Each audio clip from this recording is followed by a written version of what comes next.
जदि आम देखा आज खोर्धा ब्लॉक रे जो माँ मैंने अच्छा पाखापाखि आम देखुले 200 रु ऊर्ध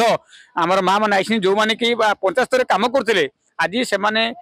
खोर्धा वीडियो को दाबीपत्र देती जो ये दाबीपत्र देती ये दाबी जदि सरकार न शुणती तेरे आसंता सप्ताह भितर गणधारणा देवी निष्पत्ति नहीं तेज आम सीधा सड़क आलोचना करवा कौन दाबी रही कौटी असुविधा होची कहीं से सरकार कर्णपात करूना दुख शुणुना आज्ञा आपण को आम प्रतिदिन टीवी चैनल को स्वागत कर दीर्घ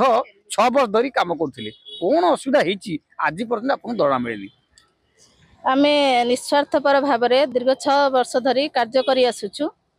मिशन शक्ति डिपार्टमेंट ओएलएम डिपार्टमेंट एवं पूर्वतन सरकार एवं नूतन सरकार समस्त प्रत्येक योजन आम सामिल होइकी निष्ठापर भाव में कार्य करुचु सफल कर आसुचु किंतु वर्तमान 7 मास धरी आम आम पारिश्रमिक पाइना जहाँफल आम परिवार अशांति देखा देइछि सेथिपई आम आज आमर वीडियो मैडम को आमर लिखित आकार जनइचु जे जो पर्यंत आमर पारिश्रमिक मिलना आम 7 दिन भितर जदि आमर ये असुविधार किछि सुफल न मिलिला आम 1 तारिख रु आम आमर रास्ता ओह्लैबू आम पाखे आ भी जन अच्छी भौणी आप जो निजुक्ति पाई आप कौन निजुक्ति पाई मु बैंक मित्र हिसाब से निजुक्ति पाई काम कौन थिला बैंक मित्र काम होची जेहेतु आमको गोटे बैंक दिया होती सो बैंक रे आमर जो एसएचजी महिला सब अच्छा एसएचजी महिला माने किपरि लोन नहीं पारिबे ठीक से परिशोध करि पारिबे तांकर सब काम समस्त काम पीएमए एसबीआई हैला जेजीबी हैला सरकार बहुत इंश्योरेंस भी आसुची एपीवाई समस्त काम बैंक रे भी बहुत काम आमे से सब काम ही करिथाउ तो आम कम होची टोटाल आम एसएचजी ग्रुप जतक अच्छा तो समस्त को आम केमी बैंक सांगे जॉइंट करूँ तो आम से कम ही दरमा कथा जेहेतु नुआ सरकार आसिले तो नुआ सरकार एपर्यंत आम दाबी कौन प्रकार शुणी ना आम कौन प्रकार दरमा पाइनु कि कौन प्रकार फंड आम जीपीएफ को आसीनी सरकार को बहुत थर जनाला सरकार 7 दिन 3 दिन 4 दिन टाइम मागुंट कि कौन प्रकार सुफल आमको मिलूना एबे आपण काम करूछन ना करूना काम आमे करूछु किंतु आजिठु जेहेतु आमे वीडियो मैडम को लिखित आकर देकी आजिठु कलम छाड़ आंदोलन आमे करूछु जेहेतु 5 दिन भितर हमर से किछि दाबी न सुनंदी तो 1 तारिख आमे राजा रास्ता को ओलेबो आम पाखे आ भी जन भौणी अछंती आपण को लेवल काम करूछन मु बैंक मित्र भाव में कार्य करुच्ची कुराडमल यूनियन बैंक रे समस्त एसएचजी को आम लोन दबार सहायक करुचु जमती से निज निज पैसा नहीं कि निजे उपकृत हो पारे किसी एक्टिविटीज करें ये सब भाव में कार्य कर दाबी यह अच्छे कि आम दीर्घ 6 मास है माने काम करी आसला 5 वर्ष धरिकी आम समस्त कैडर माने काम करुछंती आ निष्ठापर सहित आम काम करुचु किंतु 6 मास धरी आमको कौन पारिश्रमिक मिल पारि नाही जो समस्त असंतुष्ट होउचंती काम करिवारे भी हमको बहुत प्रोब्लेम होउची सब जमती से माने नेइचंती मेंबर माने हमरो जो कैडर माने अछंती से माने भी एसएचजी रु आसीचंती से माने बैंक ऋण भी नहीं जहाँ भी रिपेमेंट करिवारे बहुत असुविधा होउची आ पूर्वर जो सरकार थिले से भी स्कूटी योजना करथिले से स्कूटी योजना रे भी जो इंस्टॉलमेंट से माने दियंती एबे पारिश्रमिक न मिलबारु से माने भी बहुत असुविधा सम्मुखीन होछ स्कूटी आनिथिले हां समस्त स्कूटी सब कैडर को जेहेतु मिलछि आमु भी ऑब्वियसली आनी छी आपण केमिति सुधुसनी बता 7 मास दरा मिलनी बैंक त आपण सुध छाडीबोनी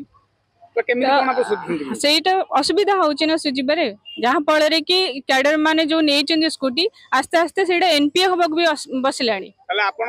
कोन सेति भाई हम सुध देई परिबेनी ऋण किस्ती सुझी परिबेनी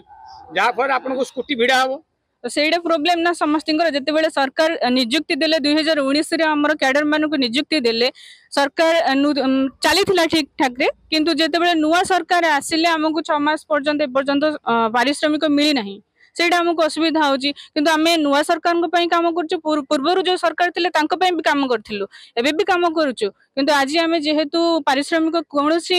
कैडर पाई पारु नाहंती केवल आम खोर्धा डिस्ट्रिक्ट निये सब डिस्ट्रिक्ट रे ही से माने पाई पार नांती सेति पई आमे आज आस्तेलु वीडियो को लिखित आकार देछु हमर दाबी पत्र से ग्रहण करिसंती हमर दाबी पत्र ग्रहण करिक हमर समाधान कले आमे उपकृत हेबो बोली आशा करूछि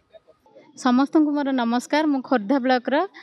कंपुर पंचायतर प्रणति कोदमा सिंह एमबीके भाव कार्य करुच्ची मु 5 वर्ष है एमबीके भाव काम करुच्ची आमर खोर्धा ब्लॉक रा प्राय 200 लोक 200 आम आसीचु कैडर माने 200 आसिक एठे पहुँचीचु कारण आमर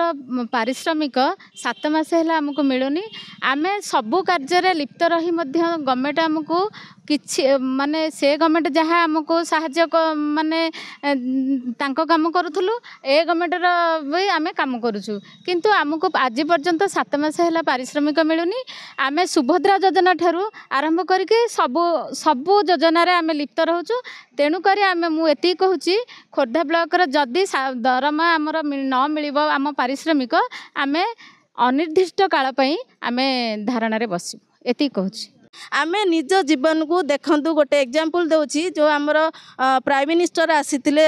ଶ୍ରୀ ମୋଦିଜୀ ଆସିଥିଲେ, ସେଥିପାଇଁ ଆମେ ମଧ୍ୟ ଲୋକ ନେଇକି ଯାଇଥିଲୁ। ମୋ ବ୍ଲକର ଜଣେ CRPCM ଯିଏକି ବାରିଗେଟ୍ରେ ପଡ଼ି ତାଙ୍କ ଗୋଡ଼ ବି ଭାଙ୍ଗି ଯାଇଥିଲା। ଆମେ କ୍ୟାପିଟାଲ ହସ୍ପିଟାଲରେ ବି ତାଙ୍କୁ ଆମେ ଚିକିତ୍ସାଧୀନରେ ରଖିଛୁ। ଏଇଭଳି କାମ ବି ଆମ କମ୍ୟୁନିଟି ସପୋର୍ଟ କରି ଆସୁଛନ୍ତି। କିନ୍ତୁ ବହୁତ ଦୁଃଖର ବିଷୟ, ଆମେ 7 ମାସ ହେଲା ନିଜ ପେଟରେ ଓଦା କନା ପକାଇ ନିଜ କାମ କରି ଆସିଛୁ। ତାପରେ ବି ଆମେ ଷ୍ଟେଟ୍ ଲିଡର, ଆମର ସମସ୍ତ ଭଉଣୀ ଭାଇମାନେ ଡିପାର୍ଟମେଣ୍ଟକୁ ଏବଂ ବିଭାଗୀୟ ମନ୍ତ୍ରୀ ସମସ୍ତଙ୍କୁ ଆମର ଦୁଃଖ ଜଣାଇ ଦାବିପତ୍ର ଦେଲା ପରେ ମଧ୍ୟ ଆମକୁ 7 ଦିନ 5 ଦିନ ଟାଇମ୍ ଦେଉଛନ୍ତି। ଆମ କଥା କେହି ବି ବୁଝୁନାହାନ୍ତି। ଏପର୍ଯ୍ୟନ୍ତ ଦୀର୍ଘ 4 ମାସର ଲଢ଼େଇ ପରେ ଯେହେତୁ ଆମେ ପେଟ ପାଟଣାର କଥା, ଆମ ପରିବାର ଚଳିବାକୁ ଆମେ ସକ୍ଷମ ହୋଇପାରୁନାହୁଁ। କାରଣ ଆମେ ଆମ ସ୍ୱାମୀ ପିଲା ଛାଡ଼ିକି ଯେଉଁ ଦମରେ ଚାକିରି ଖଣ୍ଡେ କରିଛୁ ବୋଲି ଗର୍ବିତ ହେଉଥିଲୁ, ବର୍ତ୍ତମାନ ସେ 7 ମାସର ଦରମା ବା ଭତ୍ତା ଆମେ ନ ପାଇକି ଆମ ସ୍ୱାମୀ ଠାରୁ ବି ମାଡ଼ ଖାଉଛୁ। ଆମ ଛୁଆ ପିଲା ବି ଖାଇବା ପାଇଁ ବହୁତ ଅସୁବିଧାରେ ରହୁଛନ୍ତି। ତାହେଲେ ଆମେ ଏଇ କାମ କରିକି ଲାଭ କ'ଣ? ଯଦି ସରକାର ଆମ ସହିତ ଏମିତି ଖେଳିବାର ଥିଲେ, କାହିଁକି ଆମକୁ 6 ଗୋଟି କ୍ୟାଡରଙ୍କୁ ଚାକିରି ଦେଇକି ନାରା କରୁଥିଲେ ଯେ ଆମେ ମିଶନ ଶକ୍ତି ଡିପାର୍ଟମେଣ୍ଟରେ ଆପଣଙ୍କୁ ରଖିଛୁ, କେହି ବି ବାହାର କରିପାରିବେ ନାହିଁ, ମାସକୁ ମାସ ଆପଣଙ୍କ ପାରିଶ୍ରମିକ ପାଇବେ। କିନ୍ତୁ ବର୍ତ୍ତମାନ ଆମ ମୁଣ୍ଡ ଉପରୁ ସେମାନେ ଡିପାର୍ଟମେଣ୍ଟ ହେଉ ବା ସରକାର ହେଉ, ଆମ ମୁଣ୍ଡ ଉପରୁ ହାତ ଛଡ଼ାଇବା ପାଇଁ ବସିଛନ୍ତି। ଆମର ଗୋଟିଏ ଅନୁରୋଧ, ଏବଂ ଆଜି ଆମ ବ୍ଲକର BDO ମ୍ୟାଡ଼ାମକୁ ଆମେ ଲିଖିତ ଆକାରରେ ଜଣେଇଲୁ, ଯେଉଁ ପର୍ଯ୍ୟନ୍ତ ଆମର ପାରିଶ୍ରମିକ ନ ମିଳିଛି, ଆଉ ବାକିଆ 7 ମାସର ପାରିଶ୍ରମିକ ନ ମିଳିଛି, ଆମେ ସେହି ପର୍ଯ୍ୟନ୍ତ ଆମର କାର୍ଯ୍ୟଟିକୁ ବନ୍ଦ କରିବୁ। ଅନିର୍ଦ୍ଦିଷ୍ଟ କାଳ ପର୍ଯ୍ୟନ୍ତ ବ୍ଲକ ଅଫିସ ସାମ୍ନାରେ ଆମେ ଆନ୍ଦୋଳନକୁ ଓହ୍ଲାଇବୁ। ତେବେ ଯାହା କହୁଥିଲେ, ଆମେ ଏଠି ଦାବି ଶୁଣୁଥିଲେ, ସେମାନେ ଯୋଉ ପାରିଶ୍ରମିକ ପାଉଥିଲେ, ସେ ପାରିଶ୍ରମିକରେ ଯେମିତି ସରକାର ଯୋଉ ଦେଇଥିଲେ ସ୍କୁଟି, से स्कूटीर बर्तमान जो अच्छी ऋण परिशोध करना परिवार भितर बहुत असंतुष्ट बढ़ुची निज परिवार चलने बहुत असुविधा सम्मुखीन होती। जदि आम देखा गोटे मार समस्या कहले नसरे जहाँकि आम कहीपरि मार गोटे समस्या अनेक समस्या रही जो आर्थिक सहायता को नहीं से गोटे परिवार चलवाई जो आशा बांधी जो मासिक गोटा प्लां करते मासक 8,000 कि 10,000 आसो से पैसा मो परिवार चलैबी आज से पैसा 7-8 मासरे आसला ना जहाँफल परिवार दिन को दिन असंतुष्ट बढ़िया लगी पाठितुंड लगी। तेणु आम सरकार को निवेदन करूँ आज जो माँ मैंने आज खोर्धा ब्लॉक को आई माँ मानकर जो दरमा बा आर्थिक सहायता निश्चित भाव प्रदान करूँ कौन आवश्यक पदक्षेप ग्रहण करूँ जहाद्वारा ये माँ मैंने जो भाई पूर्व कम करते बर्तमान भी कम कर आगामी दिन काम करेंगे। खोर्धारू गोपाल कृष्ण प्रधान का रिपोर्ट प्रतिदिन टीवी।